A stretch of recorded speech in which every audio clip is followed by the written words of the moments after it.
Hi, how are you all today? Yesterday we did a lecture on VO2 max and the metabolic equivalent. अगर उस chapter से related किसी को भी कोई प्रॉब्लम है, कोई भी क्वेश्चन है, तो उसमें आप कमेंट में डाल सकते हैं और उसका मैं जो आंसर दूंगा आपको एज सुन एज पॉसिबल दूंगा, ठीक है? तो आज हम क्या स्टार्ट करने वाले हैं? आज हम स्टार्ट करने वाले हैं देखो, फैट गेन अगर कोई बंदा करता है या फिर ओबेसिटी जिसकी हम बात करते हैं, आज के टाइम में इस मेजर पॉइंट ऑफ कंसर्न हमारी जनरेशन के लिए और हमारे से पहले वाली जनरेशन के लिए ये एक बहुत बड़ा प्रॉब्लम है, जिसको हम बोलते हैं आपका ओवरवेट होना, ओबीस होना, ठीक है?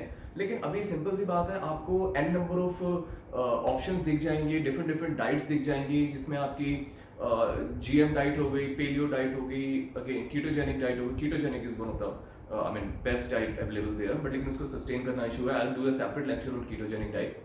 लेकिन बहुत सारी ऐसी डाइट्स हैं जो जिनको हम फैट डाइट भी बोलते हैं। तो ये जो फैट डाइट है, या फिर सिंपल सी टर्म में अगर आप किसी भी फिटनेस एक्सपर्ट का चैनल देखेंगे, फिटनेस एक्सपर्ट से पूछेंगे, तो वो एक ही टर्म को बात करता है, आपका कैलोरी डेफिसिट। अगर आपको फैट लॉस करना है, वेट लॉस करना है, तो आपको कैलोरी डेफिसिट में जाना पड़ेगा, ठीक है?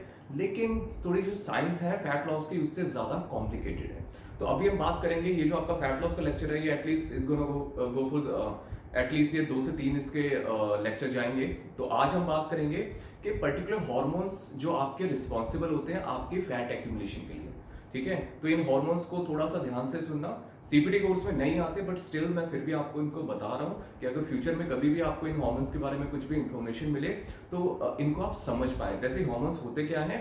हार्मोन्स कुछ केमिकल कंपोनेंट होते हैं, केमिकल आपकी बॉडी में प्रोटीन्स होते हैं जो आपके जितने भी बॉडी के फंक्शंस हैं, ऑर्गन्स हैं, उनको प्रॉपर्ली रेगुलेट करते हैं, ठीक है? हमारी बॉडी में अराउंड 72 to 75 हार्मोन्स होते हैं। और आज के आपने सुना होगा, बहुत सारे लोग जो स्टेरॉइड भी लेते हैं, या आपके फैट कटिंग हार्मोन्स भी होते हैं जिनको आप लोग बॉडी बिल्डिंग में बहुत ज्यादा एक्सप्लॉइट करते हैं।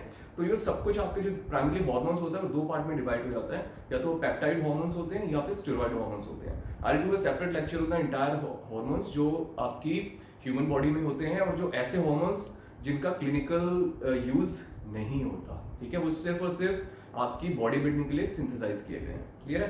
तो सबसे पहली चीज हमने देखा है, what is hormone. Hormone is a chemical messenger used in the body by the endocrine system. Endocrine system क्या होता है? एंडोक्राइन सिस्टम मतलब जैसे हमारा डाइजेस्टिव सिस्टम होता है, हमारा कार्डियोवास्कुलर सिस्टम होता है, ऐसे हमारा एंडोक्राइन होता है। जो जितने भी आपके हार्मोन्स रिलीज होते हैं, आपका पिट्यूटरी ग्लैंड, आपका बेसिक जो मेन जो एक और आई मीन एक जिसको हम प्रिंसिपल ऑफ द हार्मोन्स बोलते हैं, वो हाइपोथैलेमस होता है, ठीक है? हाइपोथैलेमस आपके पिट्यूटरी ग्लैंड्स होते हैं। मतलब डिफरेंट तरीके से जितने भी मेजर हार्मोन्स आपके जो प्रोड्यूस हो रहे होते हैं डिफरेंट डिफरेंट एरियाज में, एडिनल ग्लैंड में हो गया, आपके लिवर में हो गया, आपके पैंक्रियाज में हो गया, और उनका जो हेडमास्टर होता है, प्रिंसिपल ऑफ दिस हाइपोथैलेमस, ठीक है? वो इनिशिएट करता है सारे हार्मोन्स को प्रोड्यूस करने के लिए, ठीक है? तो अभी बेसिकली हम उसी के ऊपर बात करेंगे। What is a hormone? Hormone is a chemical messenger used by the body by the endocrine system. They are the coordinator of the organs, ठीक है? Hormones are produced by the glands. Different glands है जो hormones को produce करती है, लेकिन उनको hormones को produce करने का जो signal देता है वो हमारा hypothalamus देता है। वो हमारे brain में बिल्कुल पीछे के बहुत अंदर की साइड होता है, ठीक है? अभी जो सबसे पहला हार्मोन जिसके ऊपर हम बात करेंगे वो है इंसुलिन। अब देखो, इंसुलिन क्या है? आपने अपनी टीवी पे, आपने अगर फैमिली में या किसी को भी अगर आपकी डायबिटीज है, type 2 diabetes to be precise, आपने इंसुलिन के बारे में बहुत सुना होगा। अब इंसुलिन क्या चीज है? देखो, इंसुलिन एक ऐसा हार्मोन है जो आपके जब भी आप कोई खाना खाते हैं, जब भी कुछ भी खाते हैं, वो आपका जो भी खाना, जैसे कार्बोहाइड्रेट सब ग्लूकोज में कन्वर्ट होता है, आपका प्रोटीन आपका अमीनोज में कन्वर्ट होता है, और आपका जो फैट्स होते हैं फैटी एसिड में। तो इंसुलिन बेसिकली क्या करता है? जो भी कार्बोहाइड्रेट्स खाते हैं, ठीक है, और till an extent amino acid, उनको बेसिकली क्या काम करता है? आपके लिवर तक या फिर आपके मसल्स तक, मतलब जो भी ग्लूकोज, जो भी एनर्जी आपकी बॉडी में गई है, उसको मसल तक पहुंचाता है ताकि आपकी बॉडी उनको यूज कर पाए। ये आइडल जो एक रिस्पॉन्सिबिलिटी होती है वो इंसुलिन की होती है, ठीक है? लेकिन अभी बेसिकली क्या होता है, जो हमारी ईटिंग हैबिट्स है वो इतनी ज्यादा चेंज हो गई हैं कि एक टर्म आती है जिसको हम बोलते हैं इंसुलिन रेजिस्टेंस। इंसुलिन रेजिस्टेंस का मतलब क्या होता है? इंसुलिन प्रॉपरली अपना काम नहीं कर पाता, ठीक है?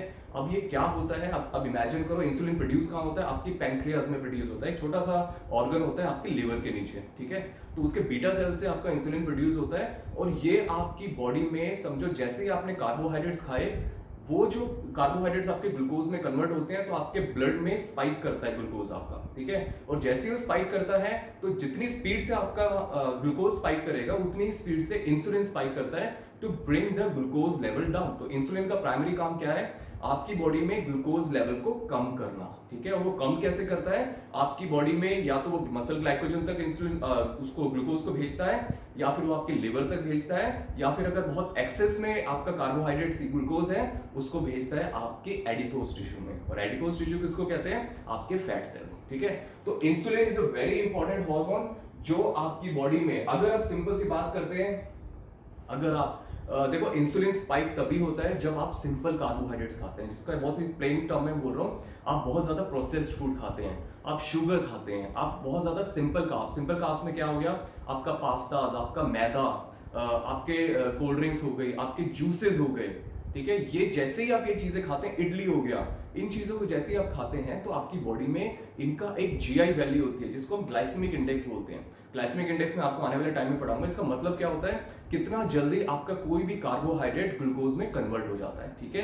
तो उनका एक टाइम फ्रेम होता है और जितने भी आपका, और उनकी जीआई वैल्यू होती है। तो जो भी आपके सिंपल कार्बोहाइड्रेट्स होते हैं बहुत जल्दी आपके ग्लूकोज में कन्वर्ट हो जाते हैं, और वो जितनी जल्दी ग्लूकोज में कन्वर्ट होंगे उतना ही जल्दी वो आपका जो इंसुलिन एंटर करता है उसके ग्लूकोज लेवल को डाउन करने के लिए वो भी उतनी ही स्पीड से स्पाइक करता है। और जब वो जितना स्पीड से स्पाइक करेगा वो उतनी ही स्पीड से ग्लूकोज लेवल को डाउन लाएगा, और जितनी स्पीड से उसको डाउन लाएगा वो there is a very bright possibility कि वो सारा आपका जो ग्लूकोज है वो आपके एडिपोज टिश्यू तक जाएगा, ठीक है।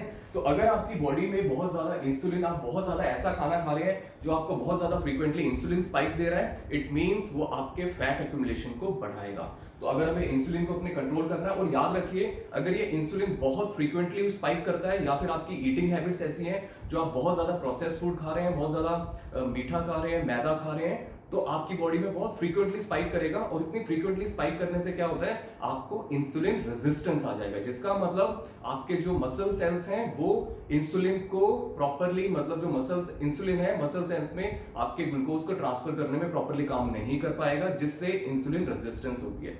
और याद रखिए ग्लूकोज अगर आपकी बॉडी में एक लंबे टाइम तक आपके ब्लड में रहता है तो इट्स टॉक्सिक, जिससे आपका मल्टी ऑर्गन फेलियर हो सकता है, यू कैन गो ब्लाइंड, या फिर आपकी बॉडी में और बहुत सारी प्रॉब्लम्स आ सकती हैं, जिसमें आपकी ब्लीडिंग, अगर कोई कट लग जाए तभी जो डायबिटीज के बंदे होते हैं उनकी ब्लीडिंग नहीं रुकती, क्योंकि ब्लड प्लेटलेट्स वहां को उस ब्लीडिंग को स्टॉप नहीं कर पाते, और अब बहुत जल्दी वहां पे इन्फेक्शन हो जाता है, गैंग्रीन जिसको बोलते हैं, ठीक है। तो अगर आपको अपना फैट लॉस करना है या फिर अपने आप को बचाना है तो आपको शुगरी फूड या ऐसे फूड से बचना पड़ेगा जिनकी जीआई वैल्यू बहुत ज्यादा है, ठीक है। That's the first hormone. अब दूसरा हार्मोन है जो बहुत रिस्पॉन्सिबल होता है आपके फैट एक्यूमुलेशन में, that is your thyroid hormone होता है, या फिर जिसको हम एक थायराइड ग्लैंड भी बोलते हैं। थायराइड ग्लैंड आपकी एक बटरफ्लाई शेप में बिल्कुल गर्दन में इस जगह पे होती है, नेक में। तो बेसिकली ये क्या करता है? आपका हाइपोथैलेमस एक सिग्नल, एक हार्मोन भेजता है जिसको TSH बोलते हैं, थायराइड स्टिमुलेटिंग हार्मोन होता है। तो ये बेसिकली आपके थायराइड ग्लैंड में जाता है और ये आपका बेसिकली 3 हार्मोन्स को प्रोड्यूस करता है। एक हो गया T3, एक हो गया T4 और एक होता है बेसिकली कैल्सिटोनिन, ठीक है। कैल्सिटोनिन बेसिकली ये जो तीनों हार्मोन्स हैं ये आपके रिस्पॉन्सिबल होते हैं आपकी बॉडी में बीएमआर को मेंटेन करने के लिए। अब देखो बीएमआर मैंने लास्ट टाइम बताया था, अब बेसिक इसको थोड़ा सा आपको समझने के लिए आप समझिए, जितना ज्यादा आपकी बॉडी का बीएमआर होगा उतना ज्यादा ही आपकी बॉडी का कैलोरी एक्सपेंडिचर बढ़ेगा, जिससे आपका फैट एक्यूमुलेशन कम हो जाएगा। तो आपने देखा ऐसे लड़के या ऐसी लड़कियां जो बहुत पतले होते हैं, अगर हम उनको चेक करेंगे उनकी बॉडी का बीएमआर बहुत ज्यादा हाई होता है, जिससे उनके लिए बहुत मुश्किल होता है अपनी बॉडी में वेट को पुट ऑन करना। लेकिन ऐसे लोग जिनको बहुत ज्यादा, जिनका बीएमआर कम होता है, जिसको हम हाइपोथायराइडिज्म भी बोलते हैं, वो बहुत इजीली अपनी बॉडी में फैट एक्यूमुलेट कर लेते हैं। तो अगर किसी को भी अगर ये थायराइड से, जिसको हाइपोथायराइडिज्म टू बी प्रिसाइज, जो फीमेल्स में ज्यादा होता है, अगर उनको होता है तो उसमें आप याद रखिए आप अपने डॉक्टर से कंसल्ट करिए, या फिर आप आयोडीन खा सकते हैं, उसके साथ साथ ग्रीन लीफी वेजिटेबल्स आपको खानी है। तो इज वेरी वेरी इंपॉर्टेंट, अगर उनसे भी आपका कंट्रोल नहीं होता तो आप किसी डॉक्टर को कंसल्ट करिए। वो डॉक्टर आपका बेसिकली क्या करेगा, आपको सर्टेन टैबलेट्स देगा, T3 की टैबलेट, जिससे आपका थायराइड कंट्रोल में आ जाएगा and you will be able to lose fat, ठीक है।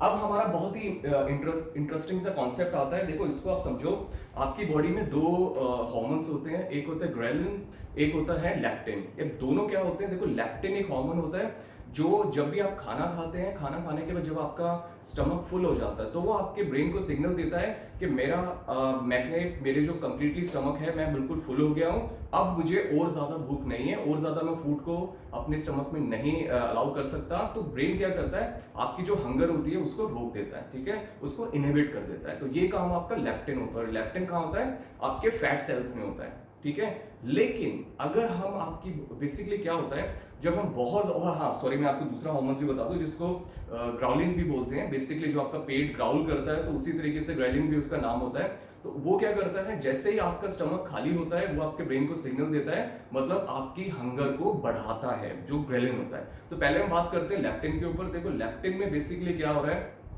जितना ज्यादा आपको जितनी जल्दी खाएंगे या जितना ज्यादा खाएंगे, जैसे ही आपका स्टमक फुल होगा लेप्टिन एक सिग्नल दे देगा जिससे आपको भूख लगनी बंद हो जाएगी, ठीक है। जब हम बहुत ज्यादा खा लेते हैं, जब जैसे हम खाना खाना फिनिश करते हैं हमें भूख नहीं लगती है, और जब हमारा स्टमक एम्प्टी होता है तब हमें भूख लगती है। एक्चुअली में ये जो कॉन्सेप्ट है ये एक बैलेंस होता है लेप्टिन का और ग्रेलिन का, ठीक है।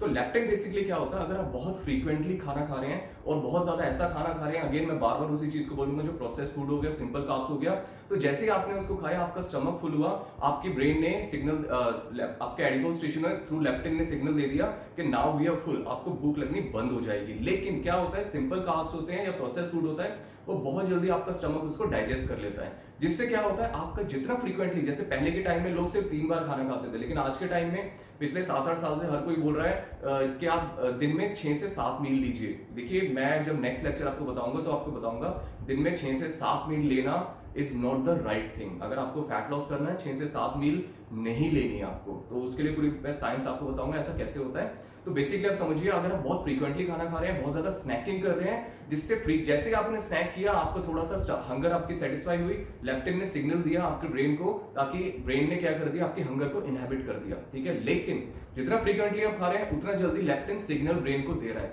और बहुत फ्रीक्वेंटली जब ब्रेन को सिग्नल मिलते हैं तो एक टर्म आती है जिसको बोलते हैं लेप्टिन रेजिस्टेंस। तो मतलब ब्रेन इतने हाई लेवल ऑफ लेप्टिन को समझने में, मतलब बिल्कुल उसको कोशिश नहीं करता, उसको बिल्कुल नलिफाई कर देता है। और जो जिस टर्म को हम बोलते हैं, जैसे इंसुलिन रेजिस्टेंस था, वैसे ही जिसको बोलते हैं लेप्टिन रेजिस्टेंस, जिसका मतलब आपको कभी भी ये फील नहीं होगा कि मेरा स्टमक फुल हो गया। तो जो भी लोग बहुत ज्यादा मोटे होते हैं उनको बहुत ज्यादा फ्रीक्वेंटली भूख भी लगती है, तो उनका बेसिकली एक टर्म यही होता है लेप्टिन रेजिस्टेंस। तो लेप्टिन रेजिस्टेंस को आप कैसे रिमूव कर सकते हैं, बेसिकली इनको समझिए। आपको फ्रीक्वेंटली जो स्नैकिंग है, जो ऐसी स्नैकिंग जो अगेन आपकी जो सिंपल कार्ब्स होती है उनको आपको घटाना पड़ेगा।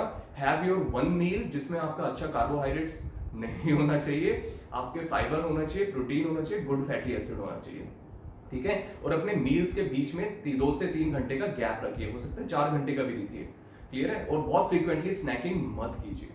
तो आप इस तरीके से लेप्टिन को कंट्रोल कर सकते हैं। अब हम नेक्स्ट उस पे चलते हैं, जो मैंने आपको बताया था ग्रेलिन, जो हंगर हार्मोन। देखो ग्रेलिन क्या होता है, देखो कुछ लोग इसको ग्राउलिंग भी बोलते हैं, जैसे आपका स्टमक ग्राउल करता है जब आवाज आती है, लेकिन बेसिकली ग्रेलिन को क्या करते हैं, इससे एक हार्मोन जो आपको आपकी मतलब जब आपको भूख लगती है उसकी रिस्पॉन्सिबल आपका यही हार्मोन होता है, और ये आपके स्टमक से पैदा होता है, ठीक है, स्टमक से प्रोड्यूस होता है। और आपके स्टमक के जो एसिड होते हैं खाने को डाइजेस्ट करने के लिए, उस एसिड को जैसे ही आपको भूख लगती है उस एसिड को प्रिपेयर करना शुरू कर देता है खाने को डाइजेस्ट करने के लिए, ठीक है। लेकिन इसका ग्रेलिन का बहुत ही इंपॉर्टेंट सा एक कॉन्सेप्ट होता है, ये हमेशा एक सर्टेन टाइम पे इसकी साइकिल चलती है।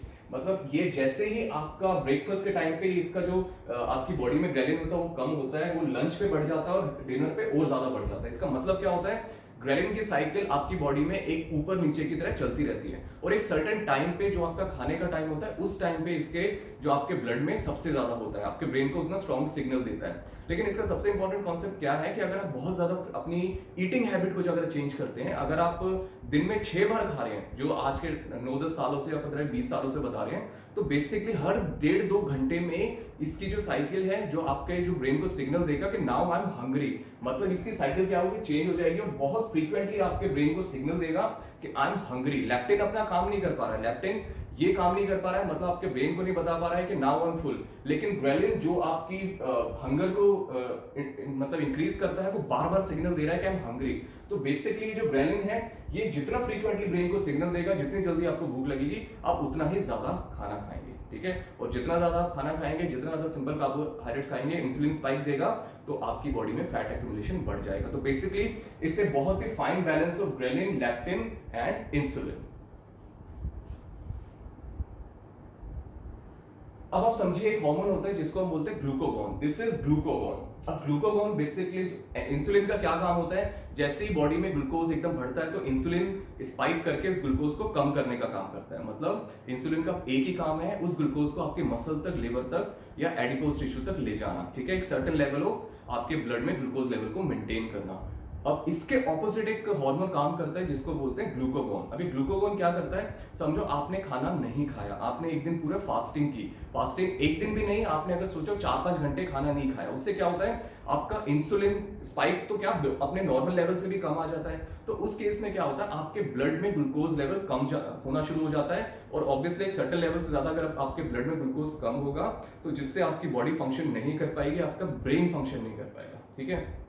तो उसको समझने के लिए और उस लेवल को मेंटेन करने के लिए, उसको काउंटर करने के लिए एक हार्मोन होता है जो ग्लूकागॉन होता है। ये ग्लूकागॉन क्या करेगा, आपके लिवर में जो स्टोर्ड ग्लूकोज है उसको आपके ब्लड में लेके आएगा, ठीक है। तो जितनी भी एक्सेस कैलोरीज आपने अपने लिवर में स्टोर करी हैं, आपके मसल ग्लाइकोजन में है, तो बेसिकली ये क्या करेगा, उस ब्लड ग्लूकोज लेवल को मेंटेन करेगा। तो अगर आप फास्टिंग पे हैं तो ग्लूकागॉन एक्टिवेट हो जाता है। तो लेकिन आज के टाइम में अगर फ्रीक्वेंटली आप 5 से 6 मील ले रहे हैं तो ग्लूकागॉन एक्टिवेट नहीं हो पाएगा और इंसुलिन ही आपका स्पाइक रहेगा आपके ब्लड के अंदर। तो मतलब ये जो इंसुलिन को काउंटर बैलेंस करता है, ये हार्मोन प्रॉपर्ली आपकी बॉडी में काम नहीं कर पाएगा। तो हमेशा याद रखिए जितना भी हार्मोन्स आपकी बॉडी में होती हैं, they have to work in a sync, मतलब एक पूरे बैलेंस में काम करना पड़ता है।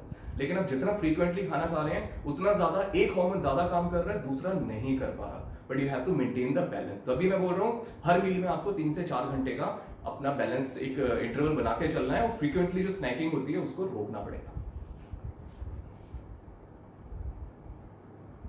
अब एक और हार्मोन है जिसको हम बोलते हैं कॉर्टिसोल। अब कॉर्टिसोल बेसिकली क्या होता है, इससे स्ट्रेस हार्मोन। स्ट्रेस हार्मोन का मतलब क्या होता है, या तो फिजिकल स्ट्रेस या तो मेंटल स्ट्रेस। देखो फिजिकल स्ट्रेस का मतलब क्या होता है, अगर समझो हमारी बॉडी, अगर आपको कहीं भी बहुत ज्यादा एक्सेस में काम करना पड़ रहा है, या फिर समझो आपको कहीं भी फाइट और फ्लाइट सिंड्रोम, जिसका मतलब क्या होता है अगर कहीं पे आपको अपनी जीने मरने वाली बात आ गई, जहां पे हो सकता है आपके पीछे समझो कोई कुत्ता पड़ गया, या फिर कोई आप लड़ाई में आ गए, कुछ भी आ गए, तो आपकी बॉडी में 3 हार्मोन्स है जो बहुत फ्रीक्वेंटली रिलीज होते हैं। एक होता है एपिनेफ्रिन, आपका नॉरएपिनेफ्रिन और कॉर्टिसोल। तो एपिनेफ्रिन और नॉरएपिनेफ्रिन आपको सडन बर्स्ट ऑफ एनर्जी देते हैं, अननेसेसरी सिस्टम्स को स्लो डाउन कर देते हैं, और कॉर्टिसोल बेसिकली क्या करता है आपके जो फैट्स होते हैं और जो आपके ब्लड में ग्लूकोज को बढ़ा देता है, मतलब झटके से ग्लूकोज को बढ़ा देता है, जिससे आपकी बॉडी मैक्सिमम आपके ब्रेन को ग्लूकोज मिले और आप बहुत एक्टिवली फंक्शन कर पाए। लेकिन आज के टाइम में क्या होता है, जो हमारा फिजिकल स्ट्रेस है वो तो कुछ टाइम तक रहता है, लेकिन आज के टाइम में बॉडी डजंट नो कि फिजिकल स्ट्रेस है या मेंटल स्ट्रेस है। तो बॉडी स्ट्रेस को एक ही तरीके से समझती है। तो आज के टाइम में हम मैक्सिमम जो लोग हैं वो स्ट्रेस्ड आउट हैं, डेडलाइंस को लेके, बिजनेस को लेके, जॉब को लेके, तो उनकी बॉडी में कॉर्टिसोल लेवल हमेशा एलिवेटेड रहता है। तो जिससे क्या होता है आपका ये आपके फैट को ब्रेक डाउन करता है। तो टिल एन एक्सटेंट इससे गुड थिंग एज वेल, तो आपके फैट को ब्रेक डाउन कर रहा है, लेकिन ब्रेक डाउन करने के बाद अगर आपके कोई फिजिकल एक्सर्शन नहीं है, एक्टिविटी नहीं है, तो फैट दोबारा से जाके आपके एडिपोज टिश्यू में जाके एज ए स्टोर हो जाता है, जिससे आपका बेली फैट, प्राइमरली कॉर्टिसोल आपके बेली पे, इन मेल बेली फैट के लिए बहुत ज्यादा रिस्पॉन्सिबल होता है, और इन फीमेल्स आपके थाई और बट पे, ठीक है। तो अगर आपको कॉर्टिसोल को रिड्यूस करना है तो ट्राई एक बहुत ही सिंपल अपनी रेगुलर वर्कआउट कीजिए एटलीस्ट 3 आवर्स ए वीक, और अपना मेडिटेशन कीजिए, कुछ भी करके अपने स्ट्रेस लेवल्स को डाउन कीजिए, ठीक है।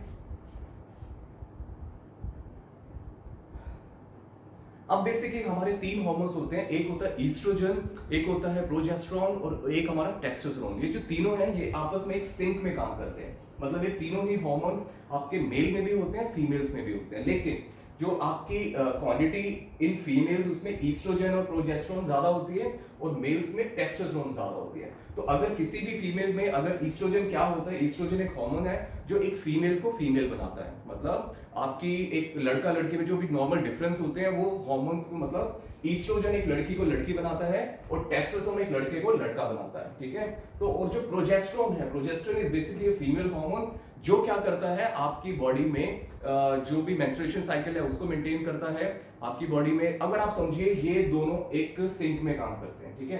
तो जो भी ईस्ट्रोजन आपका क्या करता है, आपकी फैट एक्यूमुलेशन करता है, आपकी फीमेल्स की जब कंसीव करना होता है या फिर उनकी जो ब्रेस्ट डेवलपमेंट होती है, जो भी उनके आपकी बॉडी में चेंजेस आते हैं उसके लिए ईस्ट्रोजन रिस्पॉन्सिबल होता है। इसी तरह से प्रोजेस्टेरोन आपका actually is not one goal, लेकिन जो आपका यूट्रस होता है उसकी जो लाइनिंग होती है, मतलब आपके जो भी जैसे भी कंसीव करने वाले हैं आपकी नॉर्मल मेंस्ट्रुएशन साइकिल है उनको मेंटेन करता है। लेकिन अगर आपके सर्टेन लेवल से कम प्रोजेस्टेरोन हो जाए तो ये अगेन बहुत बड़ा मेजर कॉज होता है आपके फैट एक्यूमुलेशन में, ठीक है, आपके स्ट्रेस बढ़ाने में। अगर आपको मतलब हमेशा आप इरिटेटेड रहेंगे, और जिसका काउंटर स्ट्राइक क्या होता है, आपका जितना ज्यादा आप स्ट्रेस्ड आउट रहेंगे प्रोजेस्टेरोन के लो लेवल्स के चक्कर में, उतने ही ज्यादा आपकी बॉडी में कॉर्टिसोल रिलीज होगा, और जितना ज्यादा कॉर्टिसोल रिलीज होगा ऑब्वियसली उसका इफेक्ट फैट एक्यूमुलेशन में आएगा, ठीक है।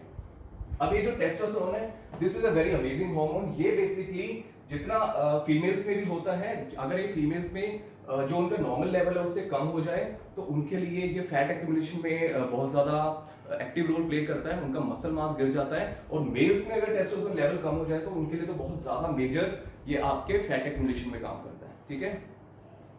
तो तीनों को आपको अगर मेंटेन करना है अपने सिंक में, याद रखिए अपने प्रोसेस फूड से बचिए। देखिए सबसे मेजर कॉज आपका प्रोसेस फूड है, उनसे आपको बचना है। तो याद रखिए अपने आप को बिल्कुल स्ट्रेस आउट रखिए, अपनी ग्रीन लीफी वेजिटेबल्स ज्यादा खाइए, जिंक मैग्नीशियम इन पे ज्यादा फोकस करिए, और जितना अच्छे तरीके से आप अपना फिजिकल एक्टिविटी कर सकते हैं, जितना ज्यादा अपने आप को मेंटली काम रख सकते हैं, उतने ही इजीली आपके तीनों हार्मोन्स आपके सिंक में आ जाएंगे। लेकिन अगर तब भी नहीं आ पाते तो I will say consult A doctor.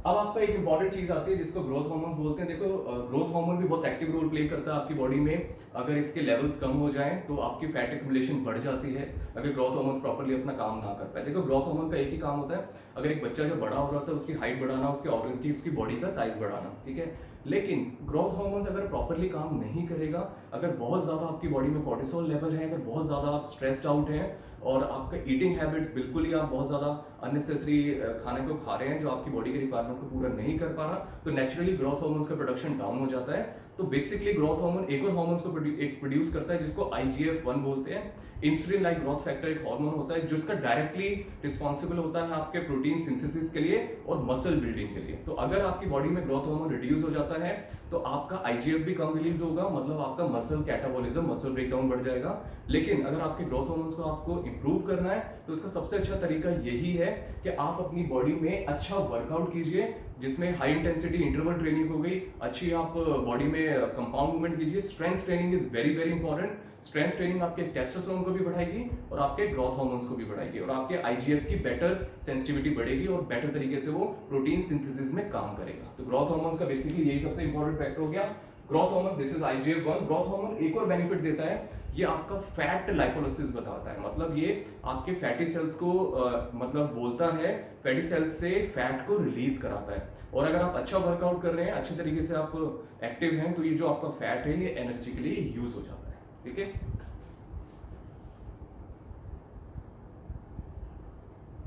अब सबसे इंपॉर्टेंट फैक्टर है जिसको हमें समझना पड़ेगा, जिसको हम बोलते हैं बेसिकली एक हार्मोन होता है जिसको हम बोलते हैं मेलाटोनिन। मेलाटोनिन बेसिकली क्या होता है, आपकी बॉडी में एक साइकिल होती है जिसको सर्केडियन साइकिल बोलते हैं। एक साइकिल क्या होता है, इससे 24 आवर बायोलॉजिकल क्लॉक हमारी बॉडी में। सर्केडियन साइकिल कैसे काम करती है, देखो हर रात जैसे ही अंधेरा होता है आपको नींद आनी शुरू हो जाती है, और जैसे ही सूरज निकलता है आपको नींद आनी बंद हो जाती है, ठीक है।